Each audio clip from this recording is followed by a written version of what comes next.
Wisdom, to me, completely relates to what works. And it could be for a specific individual. Yes. Like, it's not right or wrong. It's just this is my method, and I've had success with this. It's proven. Take it or leave it. Yes. In fact, a truth or a rule about wisdom is you cannot gain wisdom or knowledge if you're talking. Exactly. And that's why it's so important when you're seeking answers and inquiring about reality, and you have the opportunity to speak with someone who has wise words to share. You shut up and listen. Ladies and gentlemen, welcome to another episode of the Budo Brothers podcast. You got Eric. And Kyle.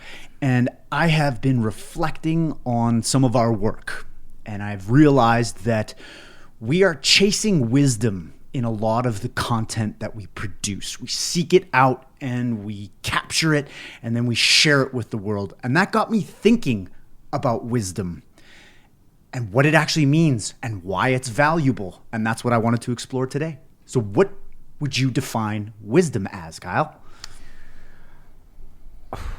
That's a hard one because there's two things that people chase: knowledge and wisdom. And I think the difference is the understanding of the application behind it. Knowledge is you are acquiring information, you're putting it into your brain, you can repeat it. Wisdom is the actual knowing behind it, the actual understanding. I don't know. What are your thoughts on that? Well, it takes wisdom is the application of knowledge, and you don't get wisdom without the experiences that will give you the wisdom. You know, like I can regurgitate a bunch of things from a textbook, but until I'm at, like, take a surgeon, you know, a surgeon with 1 year experience or a surgeon with 50 years experience, the surgeon with 50 years experience is going to have a lot more wisdom around the application of the same knowledge in surgery. And it's just from time on the mats. Time on the mats, exactly. Yeah, wisdom is built through repetition, pressure testing, constant battles. Like, you rarely find a young person who has developed wisdom in a certain area because they just haven't had the amount of time and reps in order to do that. It's not impossible because some people start things very early. Yeah. But wisdom comes from experience. Yes, exactly. I think experience is a key ingredient. And I also find that in wisdom, there's always an element of truth in it. There's truth inside wisdom. You know, there's wise words. Why? Oh, those are such wise words. I mean, there's some truth in those words. Do you think you're a truth seeker? Yeah. Yeah? Absolutely. Because I don't feel like I'm a truth seeker. How so? I don't ever think that there's a truth. I just think that people will mold and shape their experience depending on, like, their values in their world. Because two people could look at the exact same thing and have two different truths. Totally. Yes, exactly. So I think that's important to differentiate from, you know, personal understandings and your beliefs and your belief in truth and just objective truth. Like objective truth, the sky is blue. You know, there's objective truths. Right. The sun rises, it sets. And if you deny that, you're denying the objective truth. Right. And this is where we start to, because we as humans start to interpret the world around us differently, which gives us another an interpretation of truth. And that's where we get these collisions where you have, especially in a divisive time, once you understand that both sides have their own version of objective truth and they both believe they're right, you start to understand that it's all the same. Yeah. Yeah, it is all the same. And as a person who's seeking wisdom, I do find that a little bit different than the truth. Truth is based in right and wrong a little bit, where if it's not true, it's false. So there's a bit of a weighing scale. There's a right answer and a wrong answer. Wisdom, to me, completely relates to what works.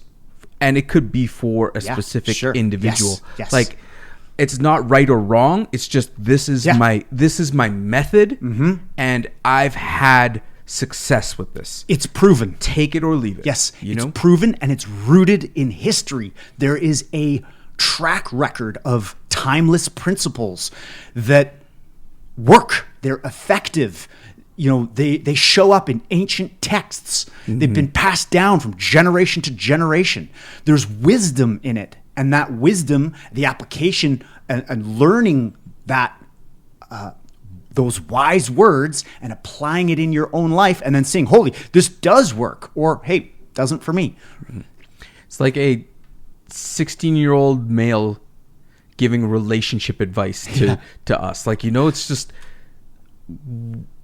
he has not been around the block enough to gain enough wisdom of how it would work. It's like us giving relationship advice to somebody in their 90s. Yeah.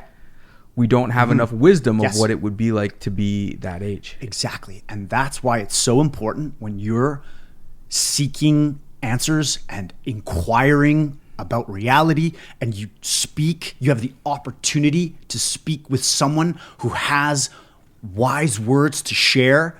You shut up and listen. You listen and absorb, right? That's where when we're shooting content and someone starts dropping wisdom, we're just absorbing. We just take it in and then inquire more, ask more questions, be inquisitive. In fact, a truth or a rule about wisdom is you cannot gain wisdom or knowledge if you're talking. Straight. Because you can only gain something if you're being absorbent to your surrounding, receptive. And that only comes through listening and paying attention, being in the moment and listening to what that person's observing what that person's doing. Yeah. And often, if you look at some of humanity's oldest problems, challenges that have been with humanity, old problems. Often, if you look at some of the new solutions, they don't always work to old problems. Yeah. But old solutions often work on new problems. Yeah. There's wisdom in there. There is proof of application. There's these wise words that you can, if you open yourself up to, you can learn from and try and apply that old wisdom to new problems. I find it's more effective than trying to new solutions to old problems.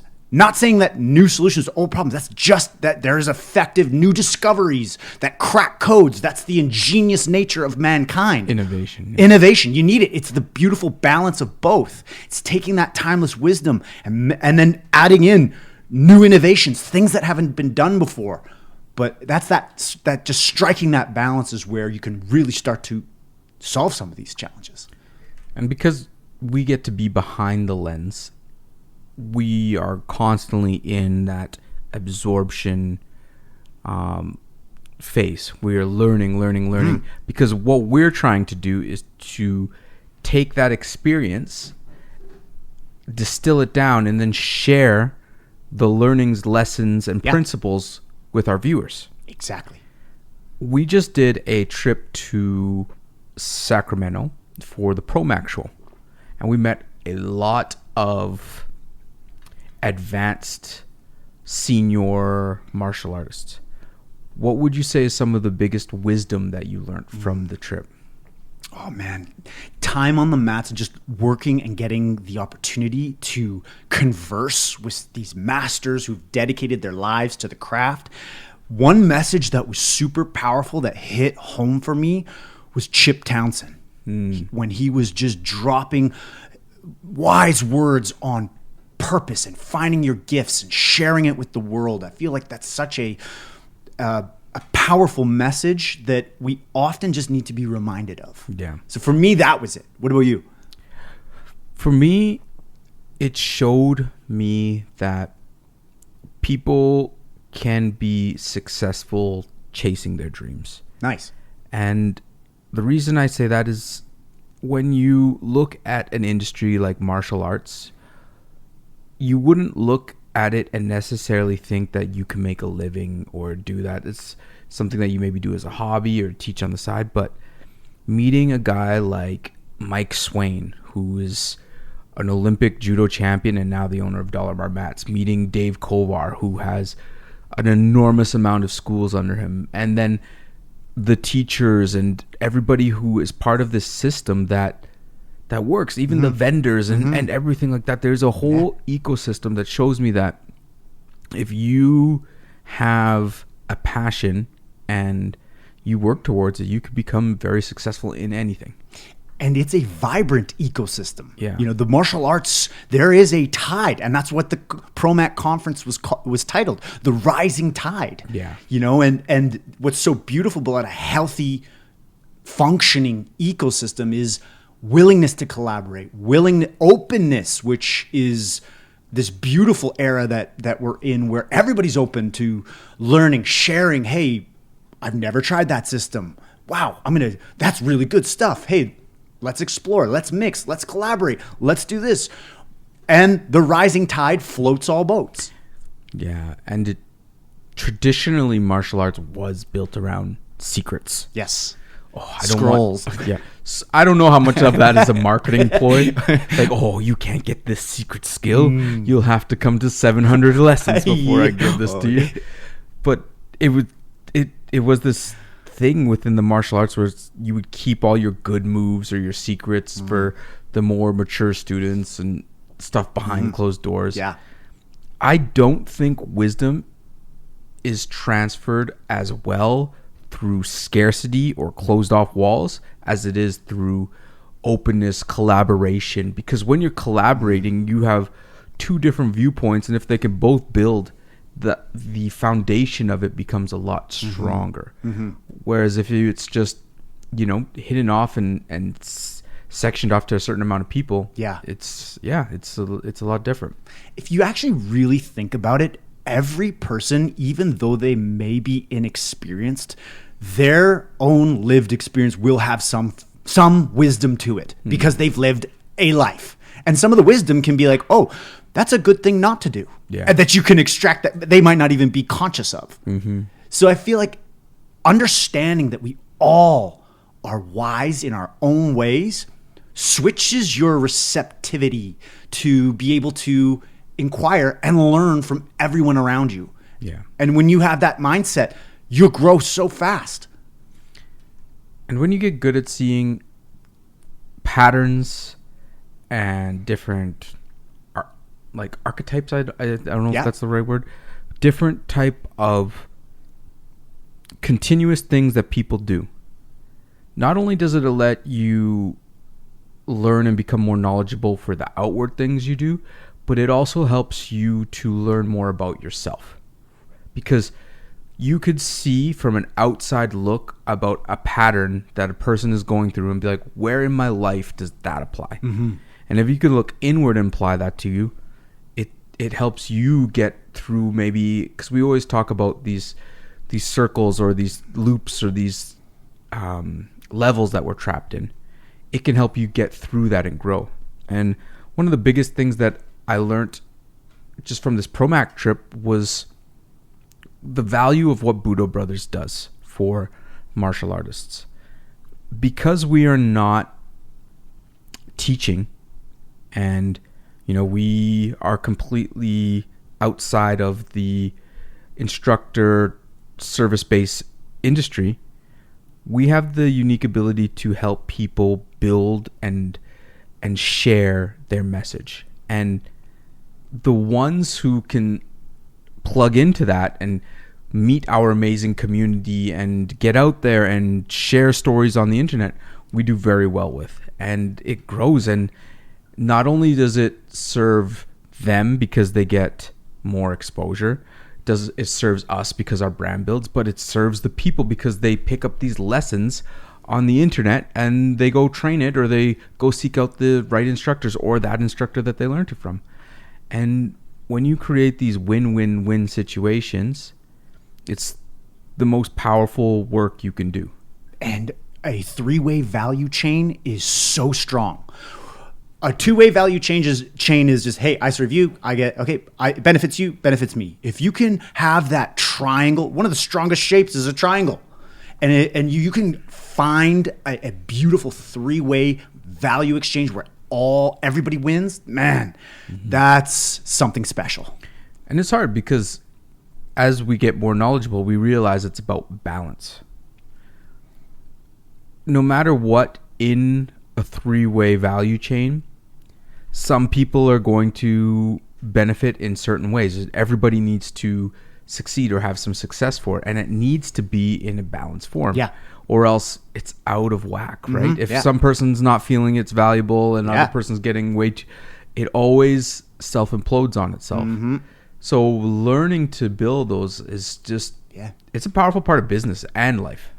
And it's a skill in itself that you learn through going and starting entrepreneurial ventures, going and being of service and trying to create a business around that.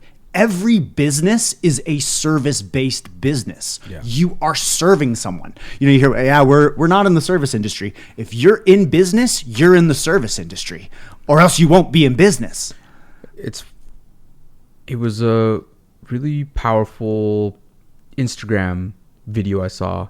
I think you sent it to me or somebody sent it, but it was talking about how because of the way the climate is and how businesses are being forced to change because their interest rates are increasing, it's an attack on countries' identities, like the American identity, the Canadian identity, because your values and principles are contained within these corporations. Let's say like a Bud Light, or let's say a Coca-Cola, or these giant corporations are what serve a massive amount of people within the country. Yes. So therefore they hold a giant identity of what the influence or the culture, that's the word I was looking for, the culture of a country is. Yeah. And when they're under attack and doing things differently or out of sort, it can really affect a country's culture.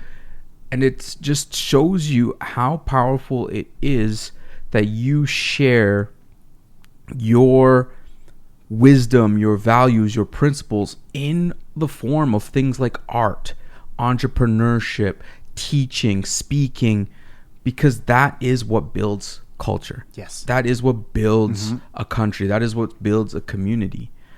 So it's important to acquire knowledge, but it's also very important to share your knowledge. Yep. Even when you think nobody's listening. Amen.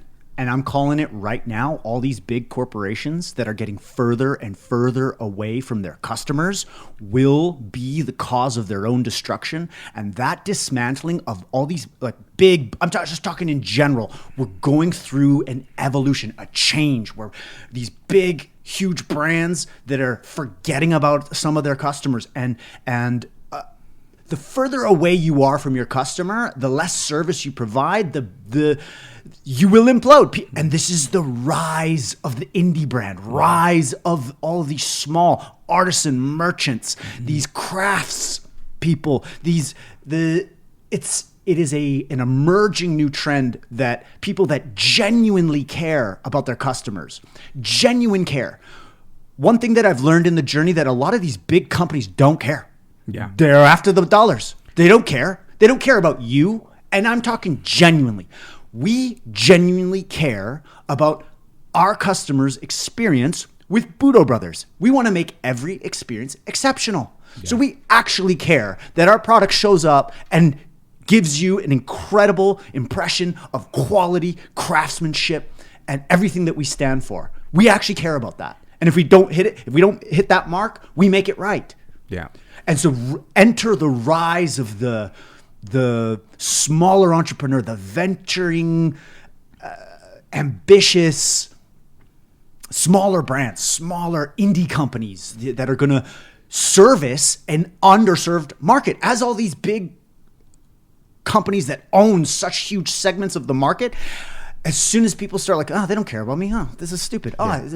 There's the unmet need. And if you can serve that unmet need as an entrepreneur in a small business, you have an incredible opportunity to create meaningful value for your customers, and in exchange, create a wonderful life for yourself and your family. Yeah. That's very, very true. Because I'm sure the owners of Blockbuster, if they would have listened to their customers a little bit more clearly, Yes. would have said, maybe they are interested in this online video thing. Exactly. Versus fighting the market. Yeah. And turning down buying out Netflix. They turned that down. Yeah. Nope. No. People always Stupid Netflix. No, I'll give it to like the 90s pendulum that's swinging.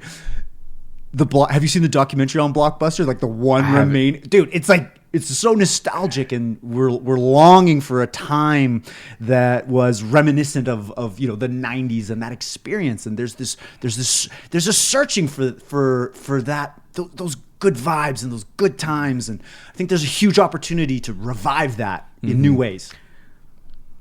It's just a way off topic, but really cool because we're talking about Blockbuster.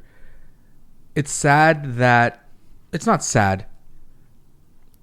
It's a different experience of when you're a young person and you go to the Blockbuster store and it was full of all of the movies. Yeah. And your person's like, go find one to watch. And you'd be running around looking at all this. And you only get to pick one. Yep. This is the one. Mm-hmm. You get to go home with that one. Yeah. And it was cool. And then you would usually sit together with your family and watch it. It was an event. Yeah, it was. Now you can just scroll to the next thing. Well, what are we gonna binge watch now? But that's in a world where you can have everything. That's what's missing because everything is on demand. Yeah, I literally had to talk my friend out of ordering a Coca-Cola on Skip the Dishes the other day. Like, I want one Coca-Cola. I'm going to skip the dishes for it. I'm like, no. You're not going to do that. Wow. but that's how on demand everything is. Amazon Prime, everything. And all of this is honestly, it's breeding complacency. It's people are getting lazier and lazier, and it's easier and easier. And when things are easy and easy, you get softer and softer. Yeah. Sorry. These are the laws of nature. They apply to us. For sure. And that's the same thing, bringing it back with wisdom too. If you don't seek wisdom, you end up being left behind in it, because you stay at the same level. Like if you're that kid who coasted because you were so smart in high school and then got to university and didn't know how to study and just got your butt handed to you, it's because you didn't pick up the wisdom of how to learn and how to grow and to advance. So yeah, it's seeking wisdom is a very important part of life. Budo Brothers Challenge. I challenge everyone listening to this episode to sit down with somebody that has some years under their belt in life and just take them out for a coffee and just learn about their experience and be open to receiving and learning from someone else's experience to extract the wisdom out for yourself. And you know what?